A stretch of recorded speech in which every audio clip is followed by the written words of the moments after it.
Maria da Paz, o que significa o seu nome? O meu nome significa uma coisa muito importante, porque foi no término da Primeira Guerra. Eu tinha nascido, a guerra ainda continuava, e nisso veio a paz. Quando a paz chegou, como São Carlos era uma cidade com uma população misturada de alemães, bastante italianos, poucos franceses, eles resolveram voltar a ser amigos e eu fiquei representando para alguns amigos de raças diferentes, a quem trouxe a paz, e aí fui batizada como Maria da Paz. Mas, pelo que eu soube, a senhora registrou posteriormente isso para ficar como seu nome. Exatamente porque eu gosto. E quando me chamam de Maria da Paz, bate uma coisinha lá dentro. É gente de São Paulo. Então, a senhora é da onde, lá de São Paulo? Eu sou da cidade de São Carlos do Pinhal. Uma cidade muito importante, no meu entender, porque é mesmo, muito boa em engenharia, e um dos primeiros astronautas do Brasil que subiu era sancarlense. A sua família toda é de lá? Não. Minha mãe é campista, é aqui do estado do Rio. E meu pai é de Vitória, do Espírito Santo. Como são os seus pais? Como eles eram? Meu pai era uma pessoa interessante, muito agradável, um pouco como os homens antigos, sem dar muita confiança para a gente, mas carinhoso, sistematicamente, sem chamar atenção, muito astucioso, um grande orador, um grande médico e um bom escritor, mas um orador fascinante, realmente uma coisa maravilhosa. Mamãe era uma mulher aparentemente mais simples, mas depois que ela ficou mais velha e que ele morreu, ela começou a mostrar produções dela, porque ela era filha de escrava com português. E o pai dela foi um inteligente, permitiu que as duas filhas fossem professoras, estudaram, não ficaram lá no sistema da escravatura, e ela escrevia relativamente bem e chegava até a escrever versos bonitos, tudo escondido. Não mostrou, só depois que ela morreu que eu vi coisas que ela escrevia, inclusive uma carta em que ela me pede desculpa de alguns mal-entendidos. Doutora Maria, a senhora parece uma pessoa muito apaixonada pela vida. E os seus amores? Eu tive bons amores. E namorei, flertei, mas está no meu livro. Você já leu? Uma paixão me matar, realmente grande, muito boa, muito bonita. No livro conta a história, né? E sou solteira, não tenho filhos porque eles não se casaram comigo. É necessário do amor haver um entendimento e haver coração mesmo, de coração para coração. Não importa que a gente possa ter mau gênero ou bom gênero, qualquer coisa, mas que haja uma solidariedade, uma ligação amorosa, até sensitiva, de você ter assim coisas que você às vezes sente, imagina que possam acontecer, etc., e que está acontecendo. Há um pouco disso no amor. A gente adivinha, a gente sente quando o outro está zangado, se ele foi maltratado, o que está acontecendo. Acho uma coisa muito importante nessa relação. Acho muito sentimental, muito sincera. Em relação a amores ainda, o amor que a senhora tem por São Paulo, seu estado natal, e pelo Rio de Janeiro? Olha, é um grande amor. Gosto de São Paulo, vou demais lá, tenho uma paixão muito grande, mas estou muito ligada ao Rio. Quando eu saio aqui do Rio, eu saio dizendo, mas o Rio é enjoado, o carioca mente muito, o carioca engana e sai correndo. Quando eu volto, eu digo, é aqui que eu tenho que morar. O paulista é mais seco, ele gosta, mas ele tem mais cuidado, ele estuda mais a pessoa, mas são amizades que nunca se terminam. Então, o Rio de Janeiro é mais uma paixão e não um amor? Não sei se poderia dizer isso, mas é mais leve, muitas vezes. O paulista, nesse ponto, é mais durinho na relação, sobretudo as relações de infância. Eu ligo isso ao problema da infância. Eu acho que o amigo de infância não tem defeito, ele chateia a gente, aí sempre foi assim. Não está diferente, não é verdade? E como é que fica a questão, a senhora criança e passando para a adolescência? A senhora veio com quantos anos para o Rio? Eu vim para o Rio, eu fazer curso secundário. Aí eles voltaram para São Paulo e eu fiquei aqui. E fiquei interna no Lafayette. Nós guardávamos uma relação muito sincera, estimulada pelos professores, e nós, como eu lhes disse, até hoje nos encontramos e sentimos um grande afeto por nós. Bom, seguindo, então, a senhora passou o segundo grau e foi se preparar para o vestibular. E quando é que a senhora descobriu que a senhora queria ser médica? Aí foi um pouco difícil no início, porque eu, pequenininha, tinha mania de consultar os clientes do meu pai, que tinha consultório em casa. Eu tenho até no meu livro, está escrito, o cliente vinha, o que está sentindo? Você pode dizer que está sentindo, dói aqui, o que ali, não é aquele negócio de dizer, eu brinquei de boneco, por isso que eu tenho instinto, não. Eu perguntava para o cliente dele. E no Lafayette, porque eu escrevo relativamente bem, eles me entusiasmaram muito para ser advogada. Mas na última hora eu fui para medicina, fiz vestibular para medicina e passei muito bem. Como é que foi essa questão do vestibular para medicina? No vestibular em que você passa ou não passa, e aí é uma coisa apertada, eu fiz exame com o Carlos Chagas de Física e ele apresentou lá uma coisa que eu olhei um aparelho e disse, não sei o que é. E ele continuou a me perguntar uma opção de coisas. Aí eu percebi, pelas perguntas feitas, que meu exame era ótica. Meu ponto era ótica. Terminou o exame, eu disse para ele, muito calma, professor, terminou o exame e disse, está terminado. Minha nota já foi dada, ele disse, já foi dada. Então, você vai me dar licença de mexer no aparelho? Eu disse, sim, está à vontade. Eu mexi. Disse, olha, eu continuo dizendo a mesma coisa. Não sei que aparelho é, nunca vi esse aparelho, mas a base desse aparelho é um prisma de reflexão total. Disse, é isso mesmo, é um refratômetro. Agora me fala um pouquinho sobre o Benedito em relação à sua vida universitária. O Benedito é o tal servente, né? Que dava aulas de cirurgia, né? Sabia muito. Tudo. Os alunos tomavam aula com ele. Ou seja, pela experiência própria, não é a questão da alfabetização, mas ele dominar o conhecimento. Ele dominar o conhecimento e ter inteligência para guardar aquilo, né? Eu ouvia as aulas e guardar auditivamente, ele era auditivo. Agora, na faculdade de medicina, a senhora tem algumas recordações daquele prédio que hoje não existe mais, em relação àquela beleza que hoje foi destruída? Minha turma fez o ano passado 60 anos de formado.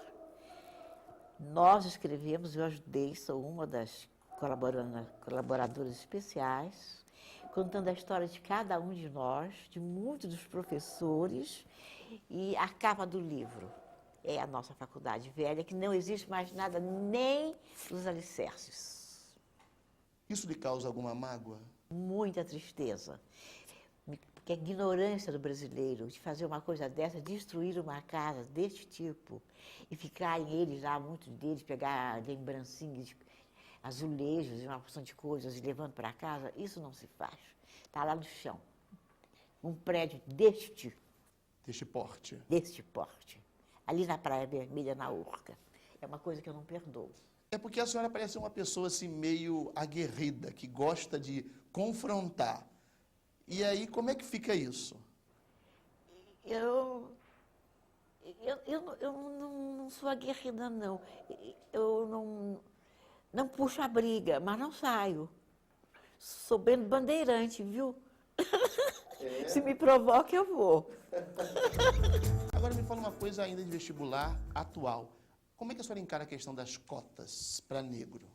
Eu acho isso uma aberração, porque eu acho que quem tem capacidade, branco, preto, vermelho, faz o seu exame, como eu fiz e passei em 9º lugar quando entrei para a faculdade, de maneira que eu acho que é discriminar por cotas para negro, para índio, cota para quê?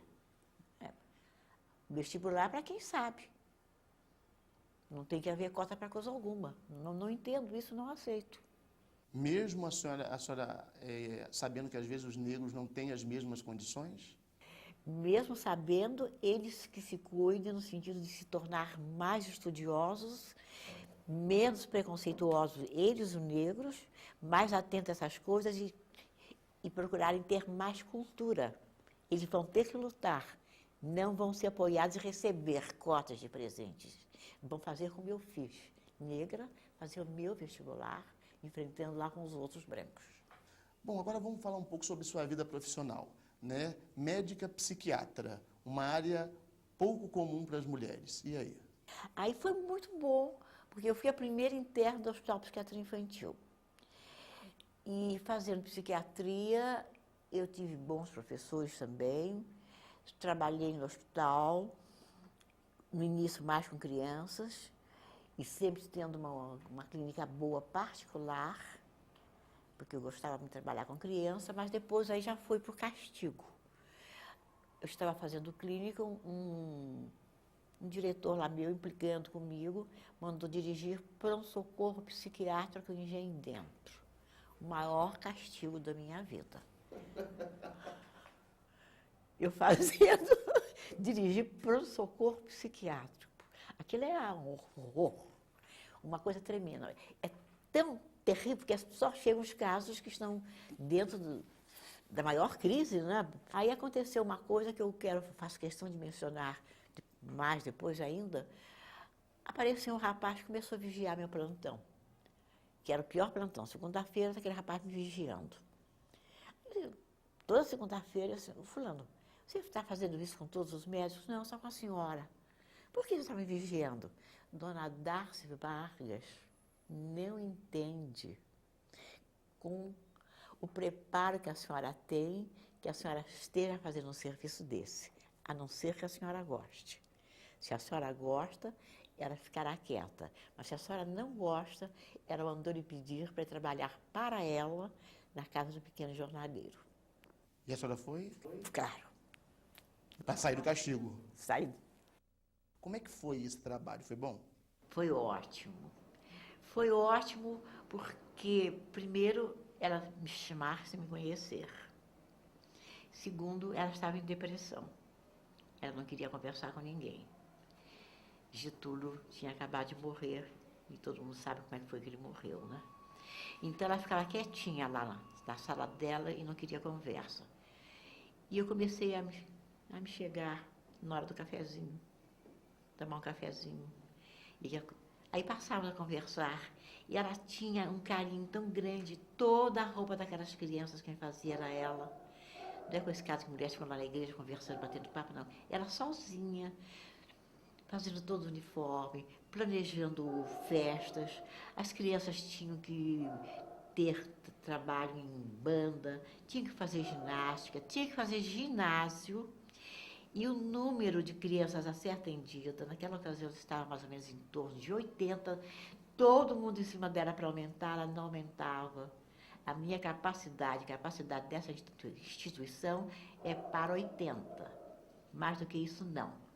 Os meninos trabalhavam, os pais tinham que visitar e os meninos ganhavam dinheiro e tinham que dar uma pequena quantidade para os pais, criar essa relação. Que os pais não têm que ser capazes de filho. A competição da senhora enquanto mulher com os demais médicos psiquiatras homens. Olha, a competição.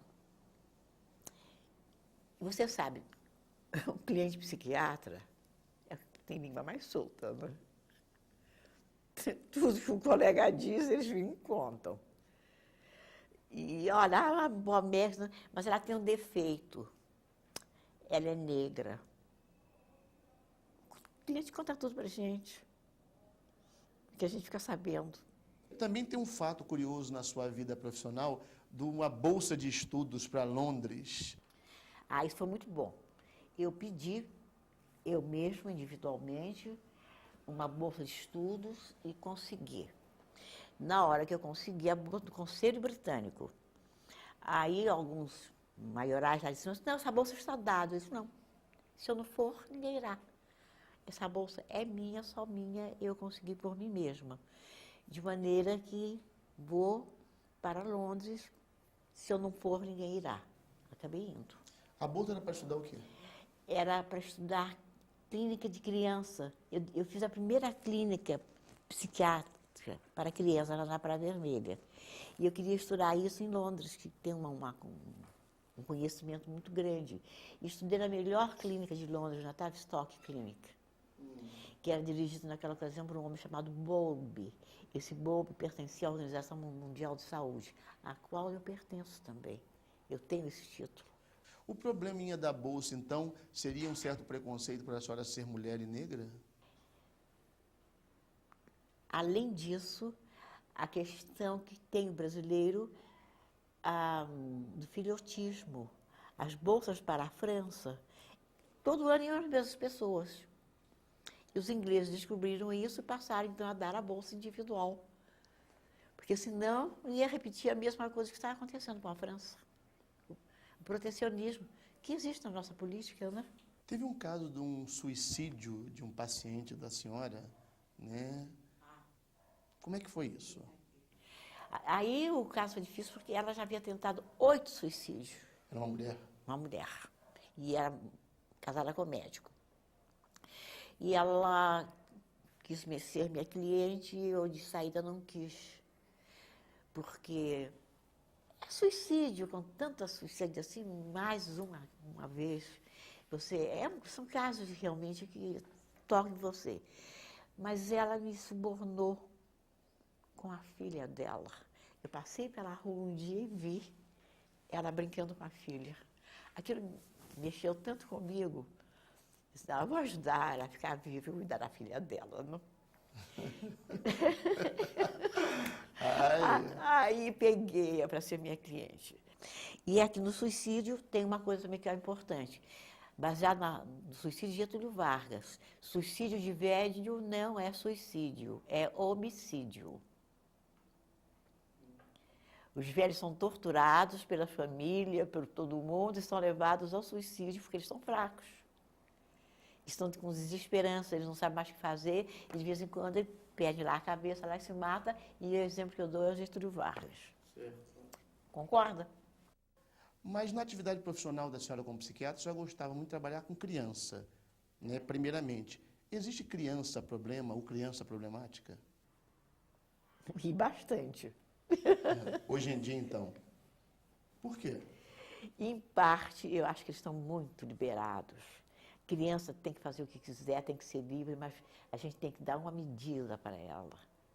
Porque a gente sabe, sendo adulto, as consequências de ela não querer estudar, e de um adolescente querer passar o dia todo lá tomando bebê, esse negócio todo. Nós sabemos das consequências, nós temos a obrigação de ter cuidado com as crianças e não permitir certas coisas. Uma coisa muito simples, por exemplo, que já aconteceu aborrecimento muitas vezes, criança, na hora de atravessar, ela solta a mão da mãe.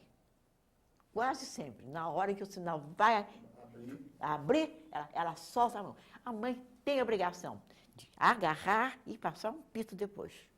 Um tapinha também? Pode ser, não tem importância. Um tapinha também. Não repita isso. Igual minha avó. De leve, de leve. Um tapinha, não dá surra mais, não, que não há razão de dar. Sou contra. Mas um tapinha vale. Que mostra o seu estado de nervo. Você imaginou o carro passar mais a teu filho? Então, nessa questão, as crianças problemas são criadas por pais problemas? Às vezes são. Às vezes são criadas por pais problemas, sim. Que brigam entre si. E eles ficam desajustados e eles são terríveis. Eles sabem provocar as brigas, eles sabem quando querem pôr um pai contra o outro pai. Criança é terrível. E o adolescente? Adolescente é terrivelmente, que é uma coisa terrível. Mas eu acho que eu tive muito contato, porque eu ajudei muito os escoteiros do Fluminense. Então eu ia muito discutir filmes. Quando adolescente, saía para a praia, sentava na areia para ouvir o que eles estavam contando. Porque eles vivem no mundo da lua. Eles precisam que a gente, pelo menos, ouça o que eles pretendem fazer, quais são as fantasias deles, e discutir com eles, deixar... Alguém tem que ouvir. E ter um certo carinho para, depois de muito tempo, discutindo, daqui a 3 meses, tudo aquilo que está dizendo era bobagem. Você não deve fazer isso, a consequência é essa, é essa, é essa. A gente tem que ter um pouco de carinho, aceitar certas maluquices, mas dar uma certa orientação. Eu acho que é um dever nosso. Agora, eu não permito, por exemplo, nunca permiti fumar maconha na minha frente. Isso não. Fumar cigarro ainda faz. Maconha, de jeito nenhum. Ah, a senhora é exigente? Sim, sou exigente. A senhora é intolerante? Neste ponto sou. Não, não. Porque é um vício muito sério, difícil de tirar. O cigarro ainda vai, mas maconha e coisas assim? Então tem que se dar limitação para a criança, mas para o adolescente também? Tem. Eu acho que tem. A senhora concorda então com o jargão que eles são aborrecentes? Não a mim, porque eu gosto deles, mas que eles tentam acabar com a gente. Agora, hoje em dia, como é que é a sua relação com os médicos atuais? Não no sentido profissional, no sentido de conhecimento.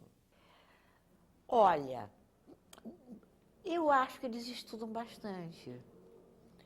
Apenas eu critico, como já disse no início, a fuga da semiologia, ficar agarrado no livro. Eu gosto que o médico não perca os sentidos, que ele sinta pelo cheiro a doença, que ele olhe e veja que a pessoa não está vendo bem, a audição e outras coisas, que ele tenha essa parte toda como complementação da...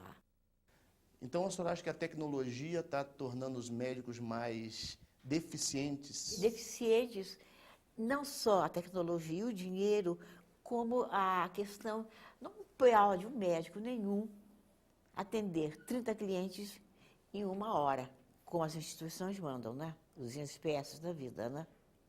Pode? 30 clientes numa hora, quem atende 30 clientes em 1 hora não atende ninguém. Então, eu começo a dizer, da barriga para cima, da barriga para baixo, né? Não dá, não pode dar.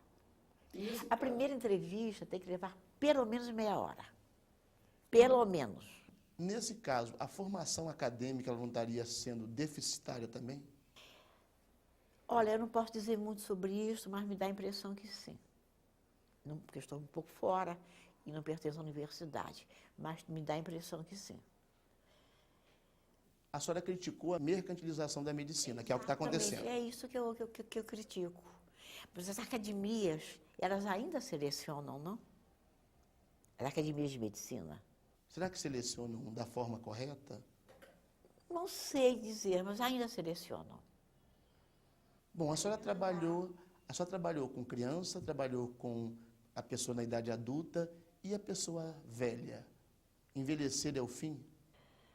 Não, mas eu nunca trabalhei com velhos, mas já escrevi sobre velhos, né? Foi um dos meus últimos livros foi sobre o envelhecimento. Aliás, eu começo com Shakespeare, né? Quer dizer, é problema, Rei Lear, ter família e é problema não ter família, né? Porque os velhos estão sendo realmente muito jogados por aí na mão dessas pessoas que dizem que tratam de velhos e elas não sabem coisíssima nenhuma. São pessoas assim, metidas idiotas, metidas a saber psicologia. Todo mundo sabe psicologia. Não tem que não saibam. E não tratam bem, porque o velho tem uma parte que ele está mesmo deteriorando. Mas ele armazena muita coisa nele, não de sabedoria, de vivência, de saber bonito. Então, a senhora concordaria em dizer que existe diferença entre envelhecimento físico e envelhecimento mental? Pelo menos no relacionamento, eu acho que sim. Acho que a gente pode, eu tenho quase 90 anos, eu tenho uma mente ainda bastante razoável, mas eu sinto problemas de memória. E isso aí dificulta a senhora em alguma coisa? Não muito, porque eu não estou clinicando. Mas talvez se eu fosse. Mas também porque eu mexo muito com a minha cabeça. Eu posso me esquecer de alguma coisa, às vezes, ou depois isto ou aquilo. Acontece. Mas em relação à vida diária, normal, Dá para viver. dá para viver? Está dando. Se a senhora fosse deixar uma mensagem para as novas gerações, o que a senhora diria para eles em relação, primeiro, à educação? Que eles fossem mais educados, que eles fossem mais gentis, no sentido de, não é de maneiroso, mas respeitar o outro, respeitar eu como velha, respeitar o velho, deixar o velho passar, dar lugar a ele, ter educação com o colega, no modo de falar. Se não está com um bom gênio naquele dia que a gente faz depois de certa idade, olha, fulano, é melhor não discutirmos hoje, que eu estou terrível. Vamos deixar isso é um assunto muito delicado, vamos para discutir amanhã ou depois, e a gente fala.